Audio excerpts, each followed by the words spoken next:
PM Modi ने doctor MGR चिकित्सा विश्वविद्यालय को किया संबोधित। चिकित्सा विश्वविद्यालय के 33वें दीक्षांत समारोह पर दिया संबोधन। कार्यक्रम में राज्यपाल बनरीवाल पुरोहित भी रहे मौजूद। सूरत पहुंचे दिल्ली के मुख्यमंत्री अरविंद केजरीवाल। पार्टी के नवनिर्वाचित जनप्रतिनिधियों से मुलाकात करेंगे सीएम। दोपहर में करेंगे 7 किलोमीटर लंबा रोड शो।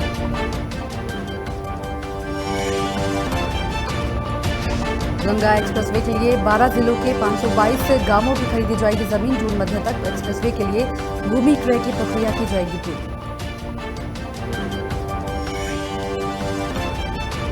झारखंड में हुक्का बार पूरी तरह से हुआ बैन। नियम तोड़ने पर 3 साल की सजा या 1 लाख का देना होगा जुर्माना।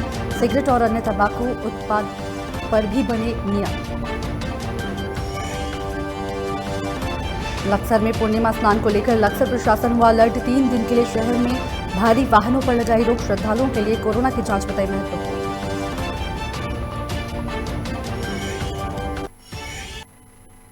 नमस्कार, स्वागत है आपका। आप देख रहे हैं लोकमंच और मैं हूं आपके साथ आफरीन अली। बुलेटिन की शुरुआत करेंगे और सबसे पहले बात प्रधानमंत्री नरेंद्र मोदी की करेंगे। आपको बता दें कि प्रधानमंत्री नरेंद्र मोदी ने तमिलनाडु के डॉक्टर एमजीआर चिकित्सा विश्वविद्यालय के छात्रों को संबोधित किया है। वीडियो कॉन्फ्रेंसिंग के जरिए विश्वविद्यालय के 33वें दीक्षांत समारोह को पीएम ने संबोधित किया था। आपको बता दें कि विश्वविद्यालय का नाम तमिलनाडु के पूर्व मुख्यमंत्री डॉक्टर एनजी रामचंद्रन पर रखा गया है। दीक्षांत समारोह में प्रधानमंत्री ने कहा कि मुझे बताया गया है कि 21,000 से ज्यादा उम्मीदवारों को डिग्री और डिप्लोमा मिल रहा है। इनमें से 70% महिलाएं हैं। हर क्षेत्र में महिलाओं को नेतृत्व करते देखना गर्व और खुशी की बात है। कार्यक्रम में तमिलनाडु के राज्यपाल भी यहां पर मौजूद रहे थे। आज से खेलो इंडिया विंटर स्पोर्ट्स हर एक व्यक्ति के जीवन को गढ़ता है, उसकी जीवन शैली को गढ़ता है। स्पोर्ट्स आत्मविश्वास बढ़ाता है, जो आत्मनिर्भरता के लिए भी उतना ही जरूरी है। साथियों, विश्व में कोई देश सिर्फ आर्थिक और सामरिक शक्ति से ही बड़ा बनता है ऐसा नहीं है। इसके कई और भी पहलू है। एक वैज्ञानिक अपने छोटे से इनोवेशन से पूरी दुनिया में अपने देश का नाम रोशन कर देता है। ऐसे कई क्षेत्र हैं, लेकिन बहुत ही ऑर्गेनाइज्ड वे में, स्ट्रक्चर्ड वे में आज स्पोर्ट्स एक ऐसा क्षेत्र बन गया है जो आज की दुनिया में देश की छवि का भी, देश की शक्ति का भी परिचय कराता है। दुनिया के कई छोटे छोटे देश स्पोर्ट्स के कारण विश्व में अपनी पहचान बनाते हैं। उस स्पोर्ट्स में अपनी विजय से पूरे देश में प्रेरणा और ऊर्जा भर देते हैं। और इसलिए स्पोर्ट्स को सिर्फ हार जीत का कंपटीशन नहीं कहा जा सकता। वहीं देश भर के व्यापारिक संगठनों सहित कई परिवहन संगठनों ने आज भारत बंद का ऐलान कर दिया है। आपको बता दें कि confederation of all India traders ने जीएसटी नियमों की समीक्षा की मांग करते हुए ये बंद बुलाया है। साथ ही हाल ही में जीएसटी एक्ट में संशोधन किए गए हैं, जिसको लेकर ये संगठन विरोध कर रहे हैं। उनका कहना है कि ये संशोधन व्यापारियों के विरोध में है। परिवहन संगठन बढ़ते पेट्रोल डीजल की कीमतों के खिलाफ प्रदर्शन कर रहे हैं। इस बंद के तहत देश भर के बाजार बंद रहेंगे, कोई भी व्यापारिक गतिविधियां नहीं होंगी। देश के सभी राज्यों के अधिकतर व्यापारिक संगठन बंद में शामिल हो रहे हैं।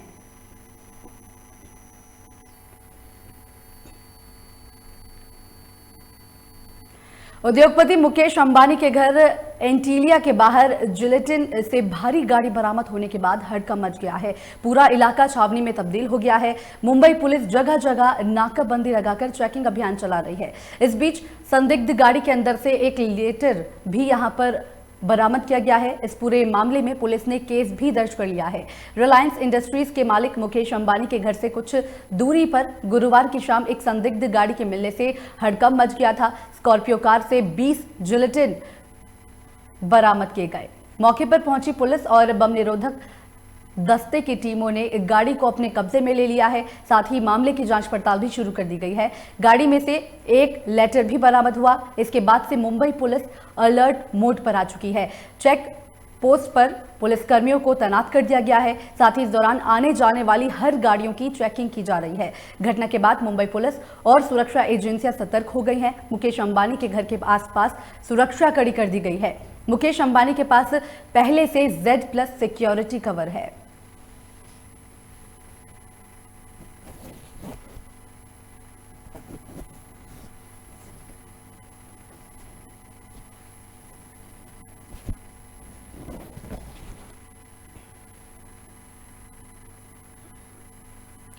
वहीं कृषि कानून के खिलाफ पश्चिम के बाद पूर्वांचल में भी किसान पंचायतों का दौर शुरू हो गया है।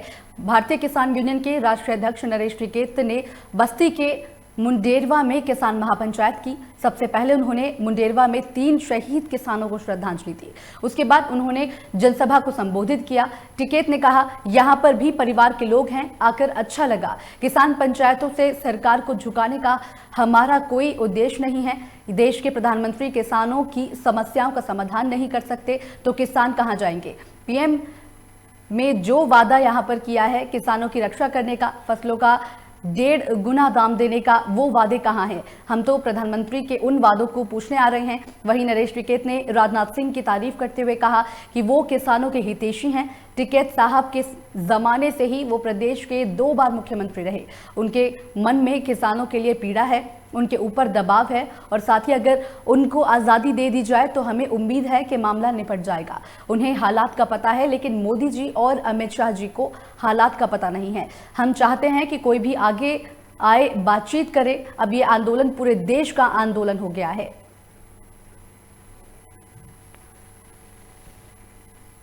उन्होंने जो वादे कर रखे हैं, हम किसानों की रक्षा करेंगे, किसानों की सुरक्षा करेंगे, फसलों के दाम देंगे, किसानों को 1.5 गुना नहीं उनकी कीमत देंगे, तो कहाँ है वे वादे?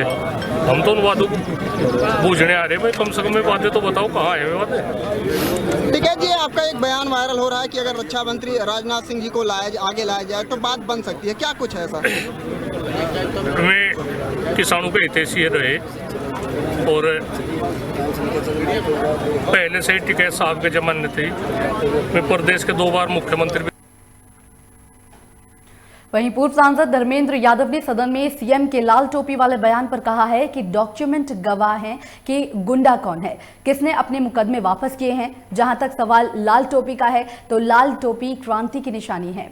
लाल टोपी को आचार्य नरेंद्र देव, लोहिया जी चौधरी साहब से लेकर नेताजी मुलायम सिंह और समाजवादी पार्टी का हर कार्यकर्ता संघर्ष की निशानी के तौर पर सिर पर लगाता है और गौरवान्वित महसूस करता है। लाल टोपी को मिल रहे जन समर्थन और ताकत को लेकर मुख्यमंत्री में घबराहट है, इसलिए ऐसी बयानबाजी कर रहे हैं। लेकिन इस बार जनता तैयार है। जिस तरह से किसानों का आंदोलन चल रहा है, जनता बीजेपी को सबक सिखाने को तैयार है, इसलिए घबराहट में है। जितनी लाल टोपी की आलोचना करेंगे, लाल टोपी की चमक उतनी ही बढ़ेगी। लाल टोपी समाजवादियों की पोशाक है। मुख्यमंत्री के बयान से कोई फर्क पड़ने वाला नहीं है।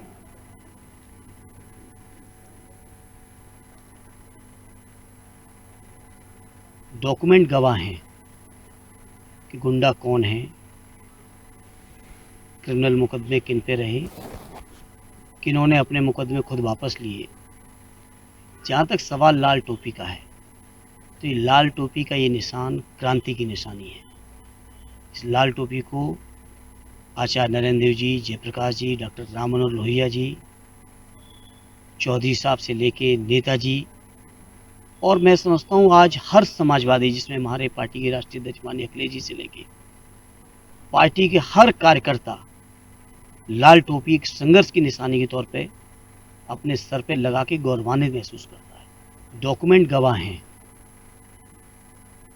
इसी बीच बड़ी खबर देहरादून से सामने आ रही है, जहां पर संदिग्ध परिस्थितियों में मकान में भीषण आग लगने का मामला सामने आया है। बताया जा रहा है कि आग से घर में रखा हजारों का सामान राख हो चुका है। लोगों ने कड़ी मशक्कत के बाद फिलहाल आग पर काबू पा लिया है। आपको बता दें कि जानकारी पाकर मौके पर राजस्व की टीम भी पहुंची। चक्राता विकासखंड क्षेत्र की घटना बताई जा रही है। तो बड़ी जानकारी दे रहे हैं आपको उत्तराखंड के देहरादून से, जहां पर संदिग्ध परिस्थितियों में मकान में भीषण ये आग लग गई थी। फिलहाल कड़ी मशक्कत के बाद इस आग पर स्थानीय लोगों ने काबू पा लिया है। साथ ही राजस्व की टीम भी सूचना के बाद मौके पर पहुंची। चक्राता विकासखंड क्षेत्र की ये घटना बताई जा रही है। तो बड़ी जानकारी दे रहे हैं, हादसे में लाखों का यहां पर नुकसान हुआ है। बताया जा रहा है कि घर में रखा हजारों का सामान जलकर खाक हो चुका है।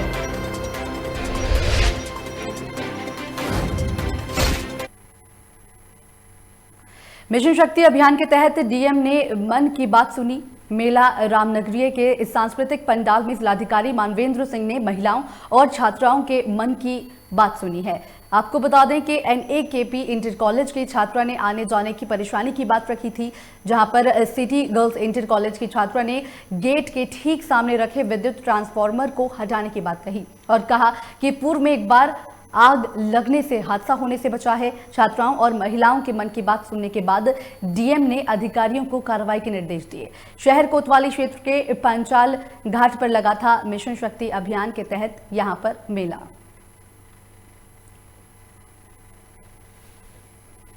जो एक मुहिम है हक की बात को लेकर, जो आपने महिलाओं को जागरूकता फैलाने के लिए कार्यक्रम रखा है, उसमें लगभग कितनी शिकायतें आई और उनका कैसे निस्तारण कराया जाएगा?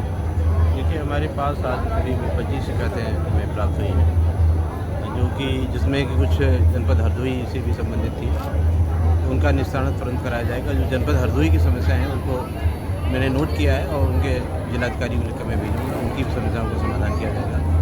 हक की बात जिलाधिकारी के साथ कार्यक्रम का मुख्य उद्देश्य है कि महिलाओं को जागरूक किया जाए और महिलाएं किसी भी फोरम पर खड़ी होकर अपनी बात कह सकें।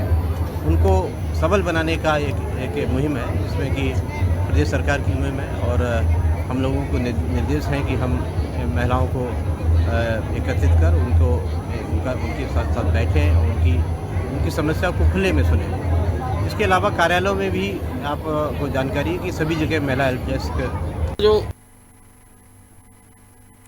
वहीं फर्रुखाबाद शहर कोतवाली में महिला शक्ति अभियान के तहत महिला हेल्प डेस्क का उद्घाटन हुआ है। पुलिस अधीक्षक अशोक कुमार मीणा ने महिला शक्ति हेल्प डेस्क का यहां पर फीता काटकर कार्यक्रम की शुरुआत की। इस दौरान डीएसपी को शहर कोतवाली में गार्ड ऑफ ऑनर देकर सलामी दी गई।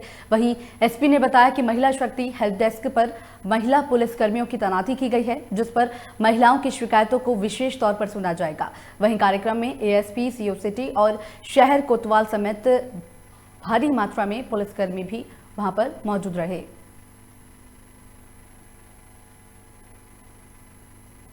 मिशन है, ये ड्रीम मिशन है, जिसके अंतर्गत महिलाओं के स्वावलंबन और सशक्तिकरण के लिए इसको लागू किया जा रहा है। इसके अंतर्गत जितनी भी हमारी महिलाएं संबंधित जितने भी मामले हैं, जितने भी उत्पीड़न हो, चाहे उनके खिलाफ कोई अपराध हो, ये 24/7 इनको आयोजित करवाया जा रहा है और इसमें लगातार पूरी संवेदनशीलता के साथ हमारी जो महिला आरक्षी है या महिला सब इंस्पेक्टर है, उसके द्वारा महिला जो भी हमारे थाने पर आती है उनकी बात को सुना जाता है, समझा जाता है और पूर्ण संवेदनशीलता के साथ त्वरित न्यायोचित कार्रवाई करवाकर उसका जल्द से जल्द निस्तारण करवाया जाता है। साथ ही साथ इसमें फीडबैक भी लिया जा रहा है महिलाओं से कि उनके द्वारा प्रदान दिए गए जो हमारे प्रार्थना पत्र हैं, शिकायती प्रार्थना पत्र है, उन पर जो कार्रवाई। इस बीच बड़ी खबर शाहजहांपुर से सामने आ रही है, जहां पर जिलाधिकारी ने एम्बुलेंस चालक से अभद्रता की है। बताया जा रहा है कि डीएम की गाड़ी से एम्बुलेंस की मामूली टक्कर हो गई थी, जिसके बाद जिलाधिकारी आक्रोशित हो गए और एम्बुलेंस चालक के साथ यहां पर अभद्रता जिलाधिकारी करते हुए नजर आए हैं। आपको बता दें, जिलाधिकारी का ये वीडियो सोशल मीडिया पर लगातार वायरल हो रहा है। तो बड़ी जानकारी दे रहे हैं आपको शाहजहांपुर से, जहां पर एम्बुलेंस चालक के साथ अभद्रता करते हुए जिलाधिकारी का एक वीडियो वायरल हो गया है। बताया जा रहा है कि डीएम की गाड़ी से एम्बुलेंस यहां पर टकरा गई थी। मामूली टक्कर के बाद यहां पर आक्रोशित जिलाधिकारी हो गए, जिसके बाद अभद्रता यहां पर जिलाधिकारी ने एम्बुलेंस चालक के साथ की। बताया जा रहा है कि ये वीडियो लगातार सोशल मीडिया पर वायरल हो रहा है। बड़ी और अहम जानकारी दे रहे हैं आपको शाहजहांपुर से, जहां पर डीएम की गाड़ी से एम्बुलेंस के टकराने पर डीएम आक्रोशित हो गए और यहां पर एम्बुलेंस चालक के साथ अभद्रता करते हुए नजर आए हैं।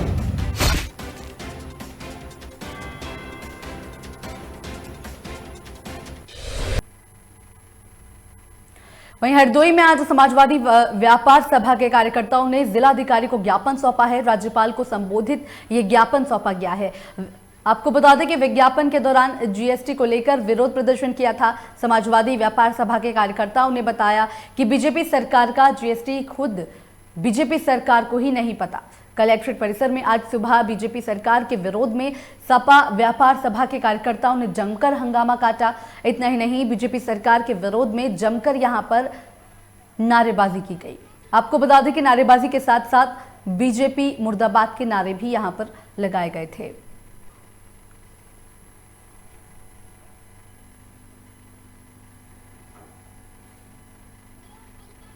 सरकार आई है इसलिए जीएसटी लागू किया है। तब से जीएसटी के करीब 900 संशोधन हो चुके हैं। व्यापारियों से लगाकर अधिवक्ता और मुनीम तक को ये नहीं पता है कि जीएसटी क्या है, वो आज तक समझने में नाकाम है। जब से जीएसटी लागू हुआ है बीजेपी सरकार में, तब से आए दिन व्यापारी को परेशानियों के अलावा, घाटे के अलावा कोई मुनाफा नहीं हुआ है। और भी देखा जाए, जब से व्यापारी जीएसटी से इतना परेशान हो चुका है, आत्महत्या करने पर मजबूर है।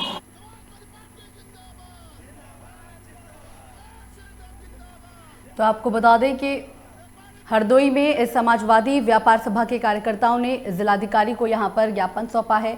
बताया जा रहा है कि राज्यपाल को संबोधित ये ज्ञापन सौंपा गया था, जहां पर विज्ञापन के दौरान जीएसटी को लेकर विरोध प्रदर्शन जताया गया है।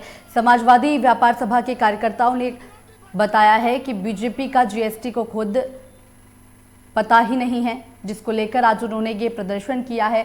कलेक्ट्रेट परिसर में ये सुबह बीजेपी के खिलाफ यहां पर सपा व्यापार सभा ने विरोध प्रदर्शन करते हुए ज्ञापन सौंपा है।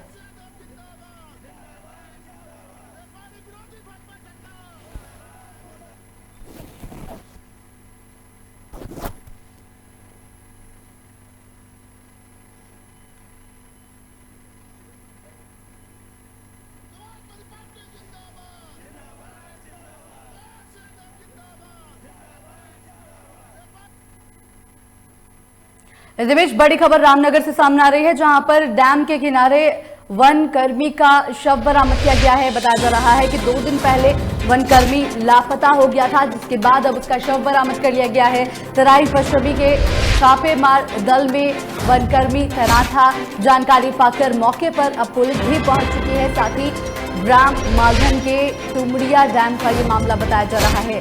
तो बड़ी जानकारी दे रहे हैं आपको रामनगर से, जहां पर संदिग्ध परिस्थितियों में डैम के किनारे वन कर्मी का शव बरामद किया गया है। बताया जा रहा है ये वन कर्मी 2 दिन से लापता था, जिसके बाद डैम के किनारे इसका शव बरामद किया गया है। बताया जा रहा है कि वन कर्मी तराई पश्चिमी के छापेमार दल में तैनात था।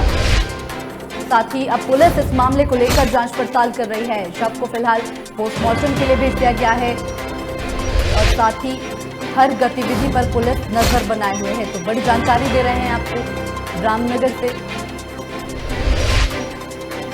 जहां पर डैम के किनारे एक वन कर्मी का शव बरामद किया गया है। बताया जा रहा है कि 2 दिन से ये वन कर्मी लापता था, इसके बाद आज इस वन कर्मी का डैम के किनारे शव बरामद कर लिया गया है। और ज्यादा जानकारी के लिए रामनगर से हमारे संवाददाता उधम सिंह हमारे साथ फोन लाइन पर जुड़ गए हैं। उधम सिंह, डैम के किनारे वनकर्मी का शव मिला है, क्या कुछ है पूरा मामला, क्या कुछ अपडेट है इसको लेकर?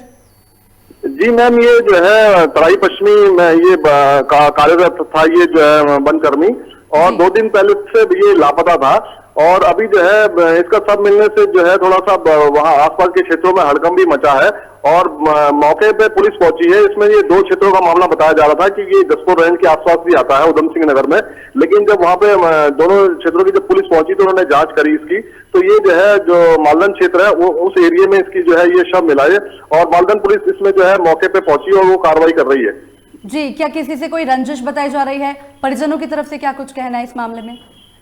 परिजनों का कहना है कि मतलब वो आरोप लगा रहे हैं कुछ विभाग के ऊपर भी और कुछ वहां पे जो है कुछ जो वो तुमड़िया डाम था और तुमड़िया डाम पे है जो वो मछली का कारोबार बहुत अवैध चल रहा था, जिसको रोकने के लिए हो सकता है ये वहां पे गश्त पे गया हो और जो है तब ये इसके साथ इतनी बड़ी घटना घटी है। जी, पुलिस की जांच अभी तक कहां तक पहुंची है इस मामले में? पुलिस ने जो है सबको जो है यहाँ रामनगर जो संयुक्त चिकित्सालय ले आई है और पोस्टमार्टम की कार्रवाई की जा रही है। पोस्टमार्टम के बाद ही जो है कुछ निश्चय किया जा सकता है कि आखिर जो ये जो इसकी जो घटना घटी है, ये मौत हुई है, किन कारणों से मौत हुई है। चलिए, बहुत बहुत शुक्रिया तमाम जानकारी के लिए।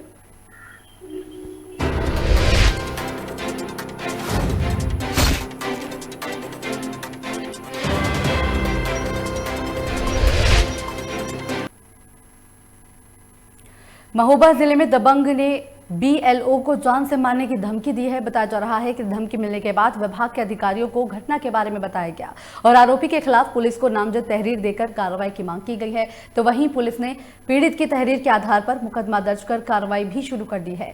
आपको बता दें, पूरा मामला कल कुलपहाड़ कोतवाली क्षेत्र के ग्राम बौरा गांव का है, जहां सुधीर कुमार प्राथमिक विद्यालय में सहायक अध्यापक पद पर तैनात हैं। उनकी ड्यूटी पंचायत चुनाव कार्य सही और समय से कराने के लिए बीएलओ कार्य में लगाई गई।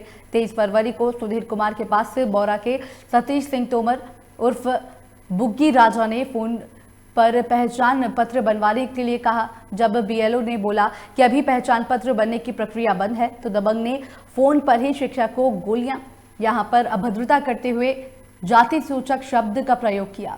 आपको बता दें कि जान से मारने की भी यहां पर धमकी दी गई, जिसके बाद शिक्षक बीएलओ ने अपने साथ हुए मामले की सूचना और अपने विभाग और साथ ही संगठन को दी। साथ ही कोतवाली पहुंच आरोपी के खिलाफ नामजद तहरीर देकर न्याय की गुहार लगाई।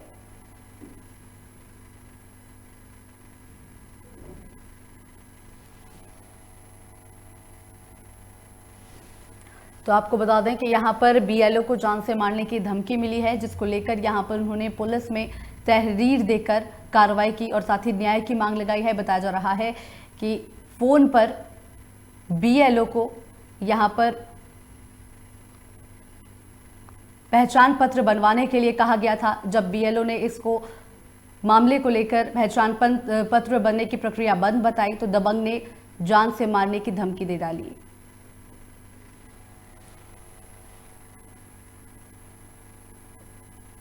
सहारनपुर में महिला सशक्तिकरण अभियान के तहत बीए प्रथम वर्ष की छात्रा कुमारी शिवानी गर्ग को एक दिन का मेयर बनाया गया है। तो वहीं मुन्ना लाल गर्ल्स कॉलेज की बीए द्वितीय वर्ष की छात्रा आफरीन बानो को एक दिन का नगर आयुक्त बनाया गया। आपको बता दें कि सहारनपुर के मुन्ना लाल कॉलेज की छात्रा को सहारनपुर का एक दिन का नगर आयुक्त बनाया गया है, जिसके बाद छात्राओं ने जनपद के क्षेत्र में भ्रमण कर लोगों के बीच जाकर उनकी समस्याओं को सुनकर मौके पर समाधान किया और साथ ही दोनों छात्राओं ने नगर निगम और मेयर कार्यालय का भ्रमण किया। वहीं सभी कर्मचारियों को दिशा निर्देश देते हुए कहा कि सभी लोग अपने काम के प्रति सजग रहें और सभी कर्मचारियों और अधिकारियों के साथ सहारनपुर स्मार्ट सिटी के तहत वार्तालाप भी की गई। शहर की साफ सफाई पर ज्यादा जोर देते हुए यहाँ पर विशेष चर्चा की गई।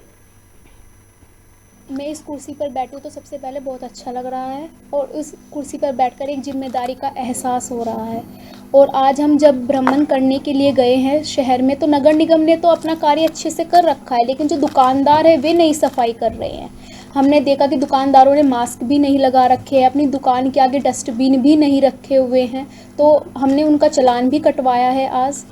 तो उन्हें सफाई की सबसे ज़्यादा ज़रूरत है। लोग अपनी तरह तरह की समस्याएं लेकर आए, जैसे टैक्स से संबंधित समस्या लेकर आए और जल से भी संबंधित समस्या लेकर वो यहाँ पे आए, जिनका निवारण हमने किया।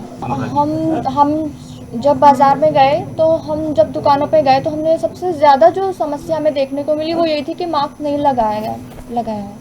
और ये भी समस्या थी कि अपना जो कार्ड होता है दुकानदार का, उसने अपने गले में नहीं रखा, बल्कि उसे अलग से रख दिया है, जो कि उसे गले में डाल के रख।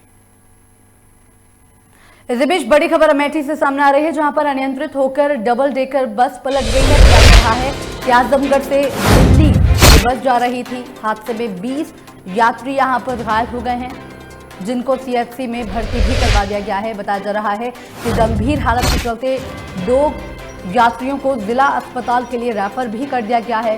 कोतवाली जगदीशपुर के अंतर्गत डालीपुर का ये मामला बताया जा रहा है। तो बड़ी जानकारी दे रहे हैं आपको अमेठी से, जहां पर डबल डेकर बस दुर्घटनाग्रस्त हो गई है। बताया जा रहा है कि अनियंत्रित होकर बस के पलटने से भीषण हादसा हो गया था, जिसमें 20 यात्री घायल बताए जा रहे हैं। बताया जा रहा है कि हादसे में 2 यात्रियों की हालत गंभीर है, जिसके चलते उन्हें जिला अस्पताल रेफर कर दिया गया है। ये पूरी घटना कोतवाली जगदीशपुर के अंतर्गत लालीपुर की बताई जा रही है।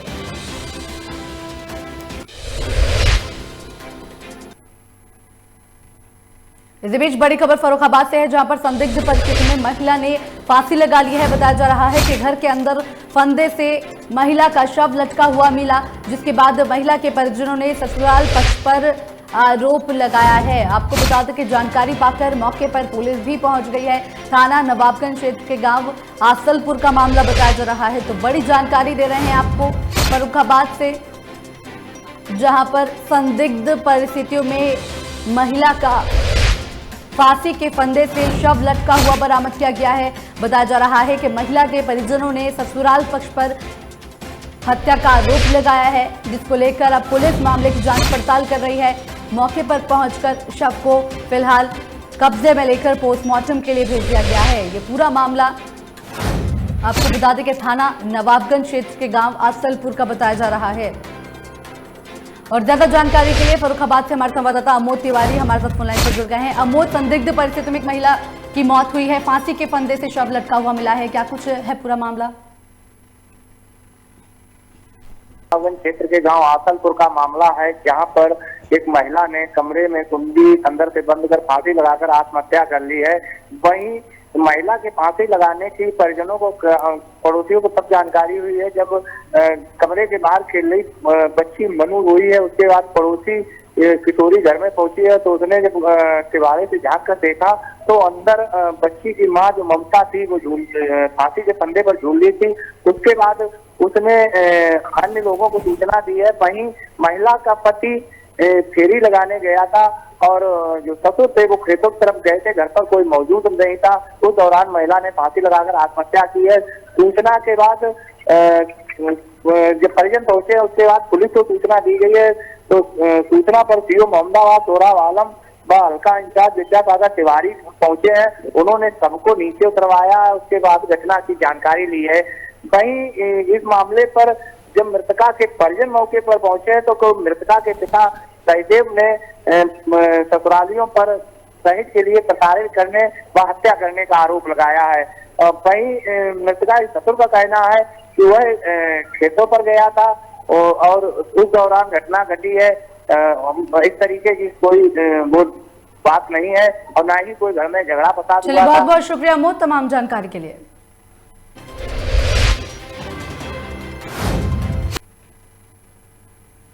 इसी के साथ फिलहाल इस बुलेटिन में इतना ही। तमाम खबरों के लिए देखते रहिए लोकमंच।